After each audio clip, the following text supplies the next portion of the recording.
नमस्कार दोस्तों, प्यारी टेल्स में आपका स्वागत है। आज हम सुनेंगे सावन सोमवार की व्रत कथा। एक समय की बात है, किसी नगर में एक साहूकार रहता था।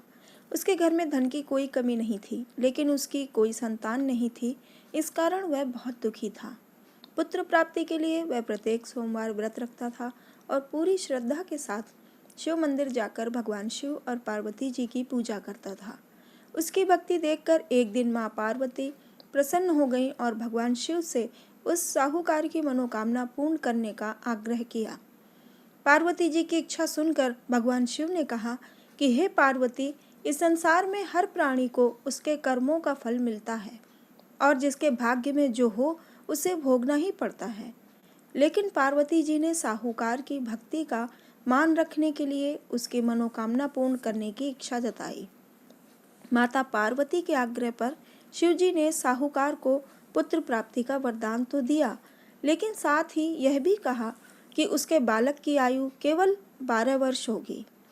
माता पार्वती और भगवान शिव की बातचीत को साहूकार सुन रहा था। उसे ना तो इस बात की खुशी थी और ना ही दुख। वह पहले की भांति शिवजी की पूजा करता रहा और कुछ समय के बाद साहूकार के घर एक पुत्र का जन्म हुआ। जब वह बालक 11 वर्ष का हुआ तो उसे पढ़ने के लिए काशी भेज दिया गया। साहूकार ने पुत्र के मामा को बुलाकर उसे बहुत सारा धन दिया और कहा कि तुम इस बालक को काशी विद्या प्राप्ति के लिए ले जाओ और मार्ग में यज्ञ कराना।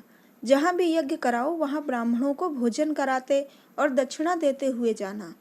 दोनों मामा भांजे इसी तरह यज्ञ कराते और ब्राह्मणों को दान दक्षिणा देते काशी की ओर चल पड़े। रात में एक नगर पड़ा जहाँ नगर के राजा की कन्या का विवाह था, लेकिन जिस राजकुमार से उसका विवाह होने वाला था वह एक आंख से काना था। राजकुमार के पिता ने अपने पुत्र के काना होने की बात को छुपाने के लिए एक चाल सोची। साहूकार के पुत्र को देखकर उसके मन में एक विचार आया। उसने सोचा, क्यों न इस लड़के को दूल्हा बनाकर राजकुमारी से विवाह करा दूं। विवाह के बाद इसको धन देकर विदा कर दूंगा और राजकुमारी को अपने नगर ले जाऊंगा। लड़के को दूल्हे के वस्त्र पहनाकर राजकुमारी से विवाह कर दिया गया, लेकिन साहूकार का पुत्र ईमानदार था। उसे यह बात न्याय संगत नहीं लगी। उसने अवसर पाकर राजकुमारी की चुन्नी के पल्ले पर लिखा कि तुम्हारा विवाह तो मेरे साथ हुआ है, लेकिन जिस राजकुमार के संग तुम्हें भेजा जाएगा वह एक आंख से काना है। मैं तो काशी पढ़ने जा रहा हूँ। जब राजकुमारी ने चुन्नी पर लिखी बातें पढ़ी तो उसने अपने माता पिता को ये बात बताई। राजा ने अपनी पुत्री को विदा नहीं किया, जिससे बारात वापस चली गई। दूसरी ओर साहूकार का लड़का और उसका मामा काशी पहुंचे और वहां जाकर उन्होंने यज्ञ किया। जिस दिन लड़के की आयु 12 साल की हुई उसी दिन यज्ञ रखा गया। लड़के ने अपने मामा से कहा कि मेरी तबीयत कुछ ठीक नहीं है। मामा ने कहा कि तुम अंदर जाकर सो जाओ। शिव जी के वरदानुसार कुछ ही देर में उस बालक के प्राण निकल गए। मृत भांजे को देख उसके मामा ने विलाप शुरू किया। संयोगवश उसी समय शिवजी और माता पार्वती उधर से जा रहे थे। पार्वती ने भगवान से कहा, स्वामी, मुझे इसके रोने के स्वर सहन नहीं हो रहा। आप इस व्यक्ति के कष्ट को अवश्य दूर करें। जब शिवजी मृत बालक के समीप गए तो वह बोले कि यह उसी साहूकार का पुत्र है जिसे मैंने 12 वर्ष की आयु का वरदान दिया। अब इसकी आयु पूरी हो चुकी है।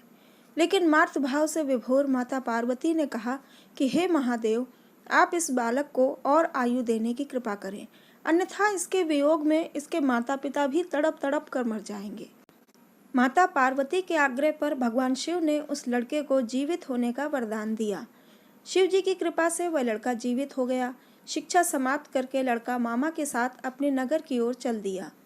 दोनों चलते हुए उसी नगर में पहुंचे जहां उसका विवाह हुआ था। उस नगर में भी उन्होंने यज्ञ का आयोजन किया।